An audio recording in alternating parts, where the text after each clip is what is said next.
السلام عليكم. ازيكم حبايبي؟ عاملين ايه؟ يا رب تكونوا بخير. في الاول كده ما ننساش نصلي على النبي عليه افضل الصلاه والسلام. زي ما انتم شايفين معايا كده هنعمل الليفت مع بعض. آه يعني اللي جربوا بطريقه السنه اللي فاتت يعرفني، واللي لسه ما جربوش يجربوا ويعرفني برضو. في الاول كده ما تنسوش تضغطوا لي لايك وتدعموني لاني محتاجه دعم. واللي بيتفرج من غير ما يشترك في القناه يا ريت يكون مشترك، علشان نفسي اتم الشروط بتاعه القناه بتاعتي. تمام. تابعوا الفيديو معايا للاخر، هقول لكم كل اسرار الليفت اللي انتوا عايزينها. كل اسرار الليفت اللي انتوا عايزينها هتلاقوها معايا هنا. وكمان ازاي لو هتنقوا الليفت تنقوا الليفت الصح. تمام. طبعا انا نضفته زي ما انتوا شفتوا معايا كده. انا بحط صينيه وبحط شنطه انضف فيها بحيث ان انا ما بهدلش حواليا. زي ما انتوا شايفين كده، بحيث ان انا اخلص اشيل الشنطه ارميها وخلاص على كده.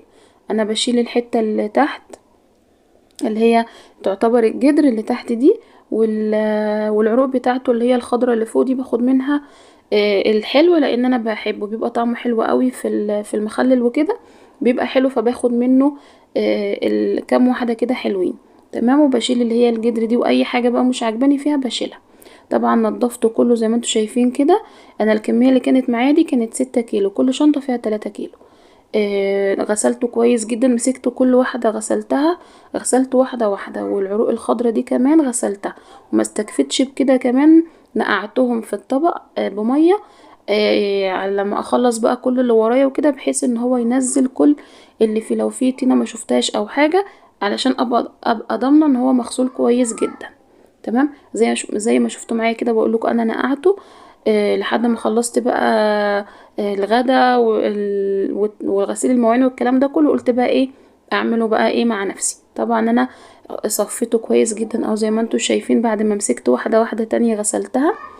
بقعد بقى ايه اقطعه بالمقاس او بالطريقه او بالحجم، اي حاجه انت بتحبي تقطعيها بتقطعي. انا بقطع تقطيعه عاديه جدا. تمام. انا سبت لكم الثلاث حبات دول ليه؟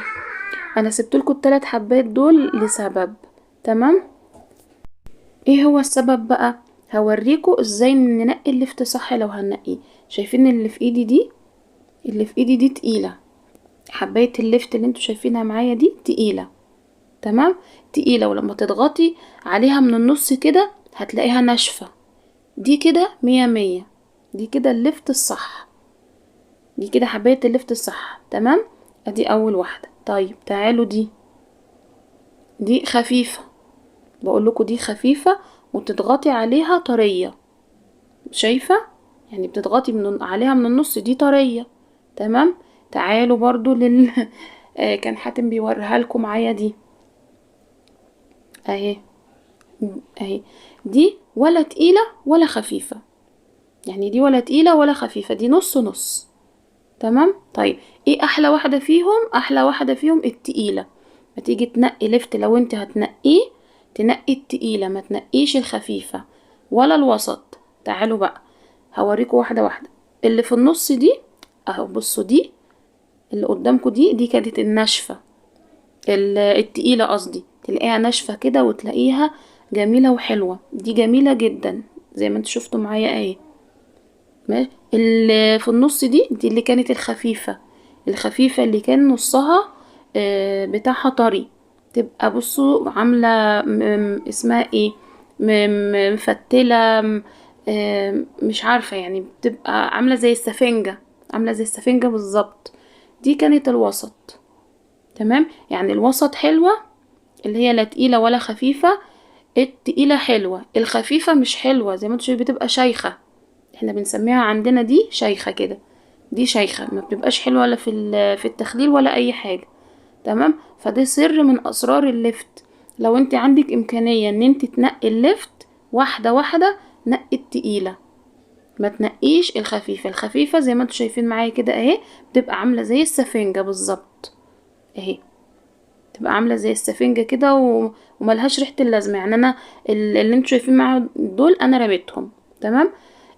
شايفين؟ انا بحب اقطعها تكون سميكة شوية او تخينة شوية، ما بحبهاش تكون رفيعة. طبعا قطعت الكمية كلها.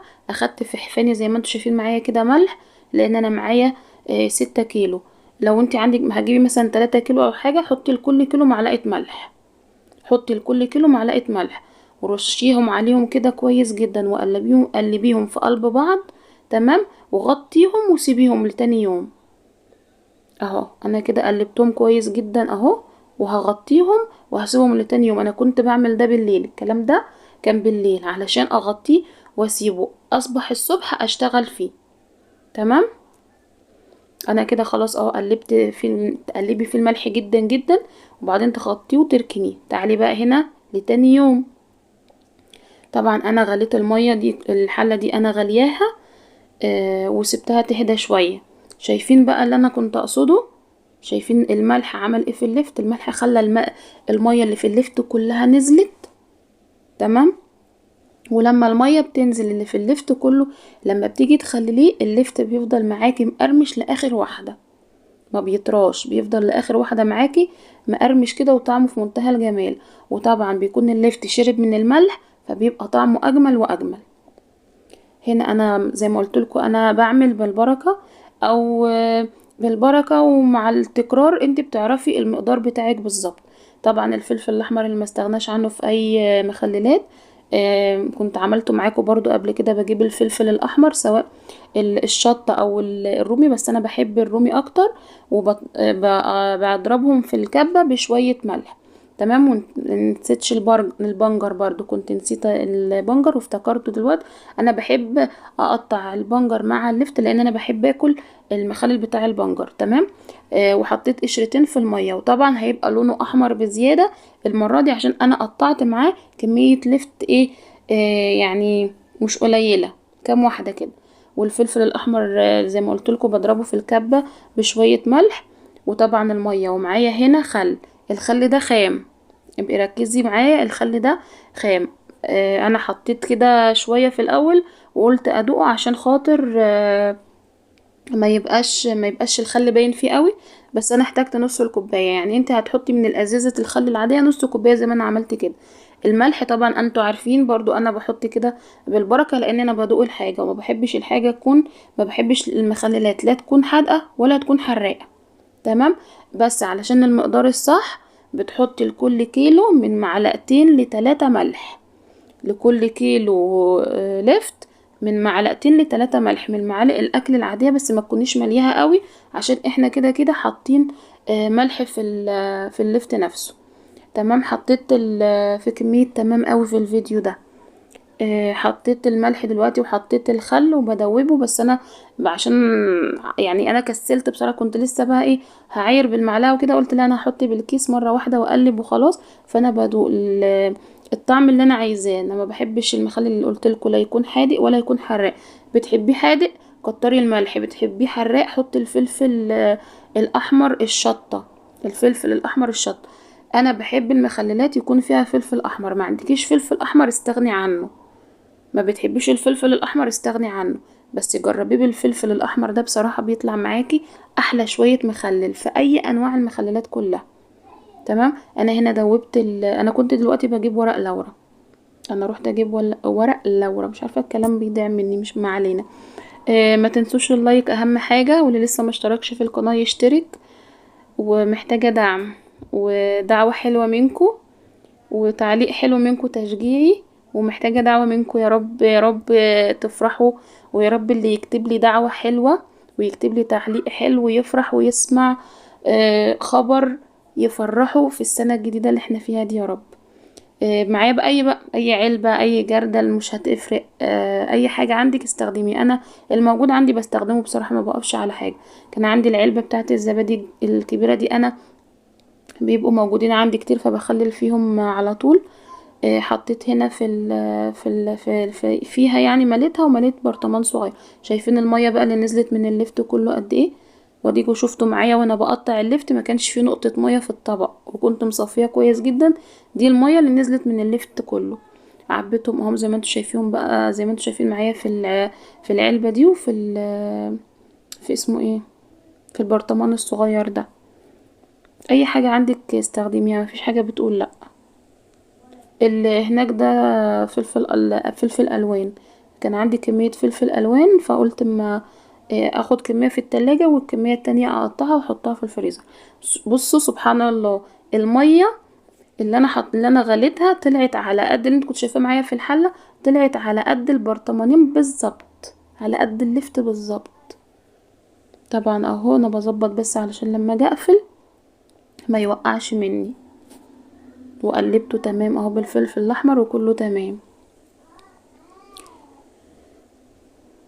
بصوا بقول لكم مفيش ولا نقطة، مفيش ولا نقطة مية. بدوق طبعا، معرفش، انا بحب ادوق المية بتاعت المخلل بصراحة، لان انا بحب ادوقها سواء قبل من دلوقتي وانا بعمله ولما يخلل كمان. يعني انا باجي اطلع المخلل ساعة الاكل وكده بدوق بشرب باخد من المية دي بس. برضو يعني الاملاح مبهدلة امي. الزيت اهم حاجة، الزيت على وش البرطمان كده في اي مخلل، علشان خاطر ايه ما يعملش الريم او يعمل إيه عفن على الوش او اي حاجة، يبقى معاكي مية مية. ده انا جبت لكم الشكل بتاعه من قريب اهو.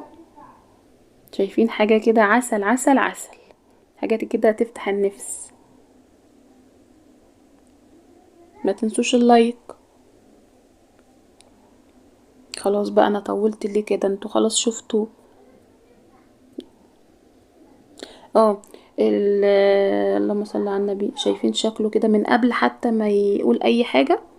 زي ما قلت لكم الفلفل الاحمر ده كان عندي، جبت كان فيه كمية فلقيتها لو فضلت في التلاجة هتبوظ، فروحت جايه سايبه كام واحده كده استخدمهم، والباقي قطعته زي ما انتم شايفين كده وحطيته في اكياس واحطه في الفريزر واستخدمه عادي.